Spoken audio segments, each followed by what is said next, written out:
Hi everyone, thank you for coming down to Couch and Picture Framer to see our wonderful exhibition of Picasso's works. If you haven't been before to one of our events and you're not on a newsletter, please talk to Lydia or me and we'll make sure that you're on the newsletter.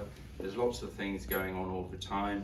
There's a few flyers of things down there, gin tasting coming up, and there's wine tasting in the works as well, plus other Meet the Artist events. We were also doing the Carish March Trail this year in the Print Club, which is behind us. You don't know about Print Club, that's a new space. We're going to have lots of art workshops, and specifically traditional acid etching tasters and open access, which you can find out more about online as we develop. There'll be more stuff. And yes, so tonight we've got Hannah here from the university, head curator, to talk to us and say a few interesting words about Picasso. Hopefully. How can it not be? Well, thank you, Alex, and so nice to see you all. For those of you who I've not met yet, I do recognise there's some familiar faces in the audience. My name's Hannah. I'm the University of Reading's art curator, and I've been in Reading. I moved to Reading for this job. We've been here about 2 years now. And I started working with Alex and Lydia pretty much immediately when needing a framer. And so it's been really nice to see the gallery expand. The gallery shows you how I'm thinking of this place. The framers expand, the gallery, and also the really amazing print studio next door. So I do urge you all to check out what Alex and Lydia are doing, because it's really fantastic to have a print studio in Reading, in Caversham, and we should be really celebrating that. I should caveat this talk by saying I am not a Picasso scholar. There are many, many wonderful Picasso scholars and curators out there at the moment. However, I do have a specialism in prints, albeit 18th century prints, so made a little bit before Picasso's time. But Picasso is one of the most influential artists to explore this medium, and his presence looms large. So hopefully I'll be able to share a little bit of my knowledge with you today. And I'll be talking for about 10 to 15 minutes. So if you need refreshments, I will not mind if you need to make a noise and top yourself up. Before I begin though, apologies Alex, I would like to take the opportunity to briefly plug the University of Reading art collection, because many of you might be unfamiliar with it. Indeed I was before I arrived at the university. I brought some merch. We're based in Redlands, on Redlands Road, in the same building as the Merle. Many of you know the Merle, which is the Museum of English Rural Life. We have about 1,500 artworks. We continue to collect and commission artworks. Many of them are displayed around the university. Many of you might be familiar with Park House. You can get a great pint there, and you'll see our artworks displayed around there. So please come and visit us, enjoy the collection. You can book an appointment. I've brought some stuff which has got QR codes on, so you can scan that and get further information, but also email me. We would love to see you and love to share the collection with you. So I'm going to do a very, very quick overview of Picasso's relentless engagement with printmaking. And I purposely chose that word because I think by the end of this very quick talk you'll agree with me, it was indeed relentless. I'll chronologically outline his explorations into printmaking, picking out key developments and episodes in his career, and I'll allow us to place his prints in an art historical and biographical context. We're going to dwell on a few significant works and a few suites of prints, which will hopefully showcase Picasso's developing and extremely broad oeuvre. Now, the Malaga-born artist made over 2,400 prints during his career. And from his early years as an artist in Paris to his old age in the south of France, printmaking offered him the opportunity to develop ideas, tell stories, and embark on new creative adventures. The prints, as you will have seen, were made in a variety of techniques. So we've got intaglio techniques, such as etching and engraving, to the plenographic techniques of lithography, there's a whole set there. And then we've also got relief printing in lino cut and woodcut. Each method requires a different set of skills, tools, and materials. And as the impressions on the walls here show, they each give us a very different result. Picasso learned from and collaborated with some of the best printers in France and Spain. He also experimented and innovated, using unusual tools and materials to create unexpected effects. And as I'm sure you'll agree, it's really great here because you can really look at the prints up close. But the range of marks and textures he achieved is astonishing and has really inspired printmakers ever since. So, when did he first start experimenting with print? Please forgive the terrible printers at the university. I'm going to pass this around, but this is the first print that he made. If any of you have seen the British Museum exhibition, it understandably opens with this print. It's titled The Frugal Meal. It was made in Paris in 1904, and he was only 22 years old. And it depicts an emotionally distant couple, a large bottle which contrasts with a small loaf and an empty plate. The etching suggests poverty and alcoholism, and indeed, when he made this, Picasso had very little money, and so he actually recycled a zinc plate that his friend and fellow Spaniard, Joan Gonzalez, had already made. And actually, you can't see this on this terrible reproduction, but if you do go to the British Museum and see the print, you'll be able to see the grass blades in this top part of the plate, because it was actually landscape etching. And I think, if you ignore, again, the terrible printing, this is an astonishingly technical print for an inexperienced artist. Picasso's first attempts at printmaking took place at his studio in Montmartre, in the rundown building known as the Bateau Lavoie. At this time, Paris was the European hub of printmaking, and it was there that he learned different techniques and benefited from the convivial discussion and experimentation with other artists.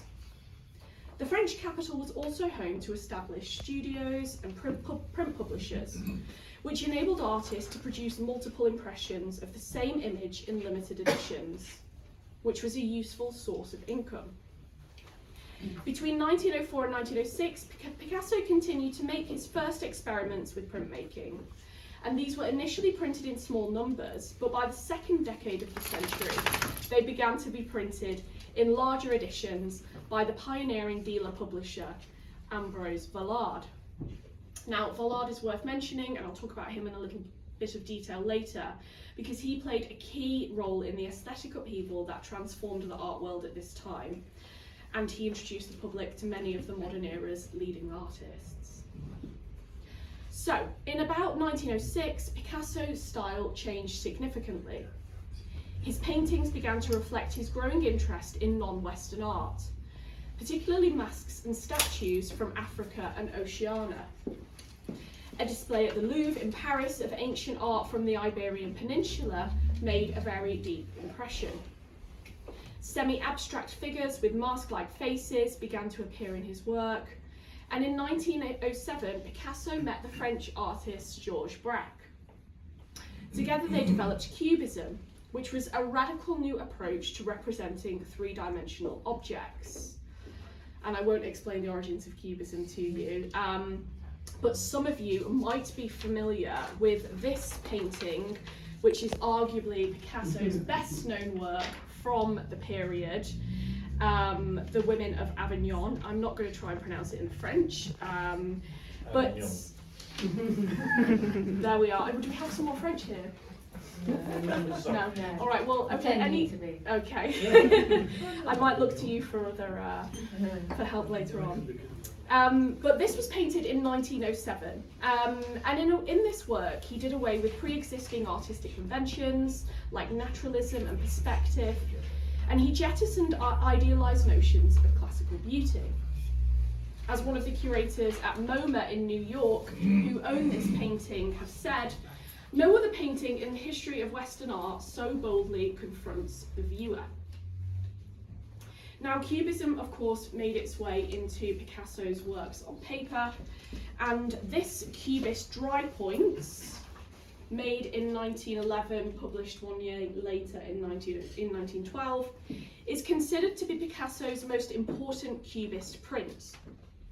Indeed, I would say it's one of the most important graphic works of the period. It depicts a bottle of Mark, which is a type of brandy, and a pack of playing cards on a table. Now, he probably made this print in the Pyrenees, where he spent the summer working side by side with Braque. And he described this collaboration as, quote, "like two mountain climbers climbing ropes together." Though unfortunately the partnership ended when Braque left Paris to fight in the First World War. The war, of course, the First World War and the Second World War, impacted Picasso's printmaking activity quite tremendously, and he made very few prints during this period. As a Spanish citizen, he was not required to fight, and so he remained in France, where materials were in short supply, and of course his publishers, including Vollard, were forced to temporarily cease trading. So Picasso started re-engaging with printmaking in the early 1920s in a much more naturalistic style, inspired by ancient Greek and Roman art he saw on a visit to Italy.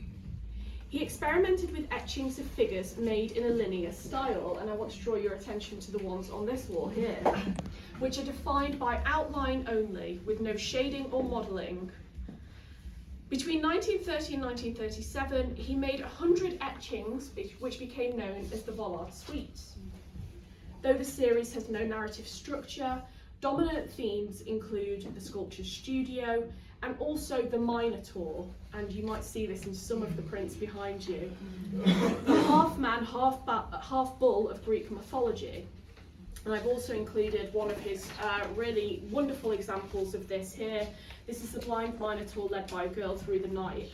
And if any of you are fans of Jonathan Jones, he did a big deep dive on this print in The Guardian. To the surrealists, this creature was a symbol of humanity's primal animal instincts. To Picasso, it was an alter ego, hinting at his darkest thoughts and actions. Indeed, many of the Vollard Suite etchings reflect Picasso's turbulent personal life and his evident lust for his lover, Maria Theresa Walter. And erotically charged prints present his lover as a bullfighter, caught in a battle between the fraught horse and the raging bull. Almost half of the suite's etchings are set in the sculpture studio, and reflect the fact that in 1930, Picasso purchased an estate about 60 kilometres northwest of Paris, where he set up his own sculpture studio and invited his lover to join him.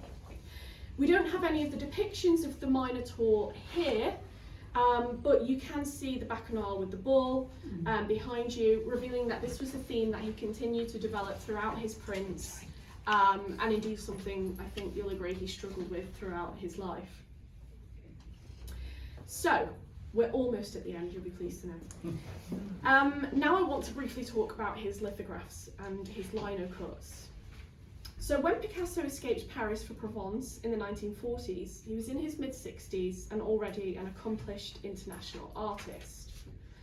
Many in his position might have been tempted to set their paintbrushes aside and retire quietly into an easy life on the hillsides overlooking the coast. However, throughout the 1940s and 50s, he started engaging more fully with the techniques of lithography and lino cut. He had made lithographs since the 1920s, but it was not until after the Second World War, understandably, that he fully explored the possibilities of the technique. He began working with lithography expert Fernand Morlot, and was motivated partly, I love this, by a desire to escape the influx of visitors in his studio, as well as a need for a new creative challenge. In the mid-1950s, after moving to France, the south of France, Picasso began to explore the lino-cut printmaking technique, working with the young and enthusiastic Spanish printmaker Hidalgo Arnera. Picasso conceived of the composition and carved the lino-cut block, whilst his printmaker managed the rest of the printmaking process. And I think that's important to note, that with all of these techniques, it's a real collaborative endeavour. And what I've done is I've included an example from the National Galleries of Scotland, whereby the two work together on lino-cut posters, which actually advertised Picasso's early ceramic exhibitions in the south of France. And so there's a really nice intermediate link there, I think.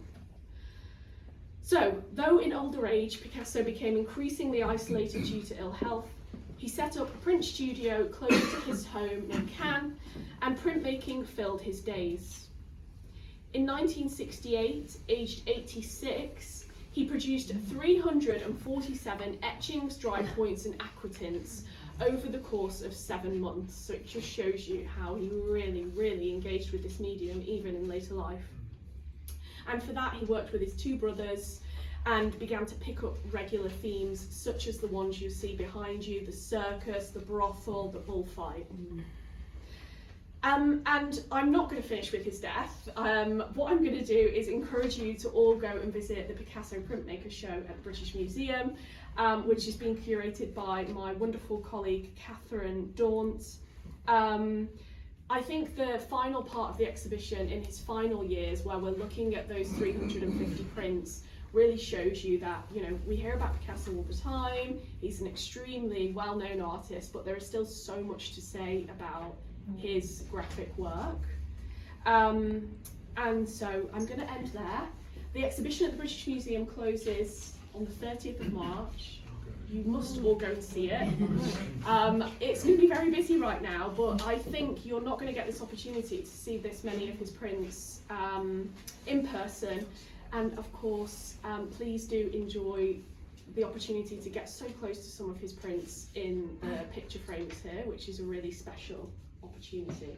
So that's enough from me. I'll let you get back to your wine and your cheese.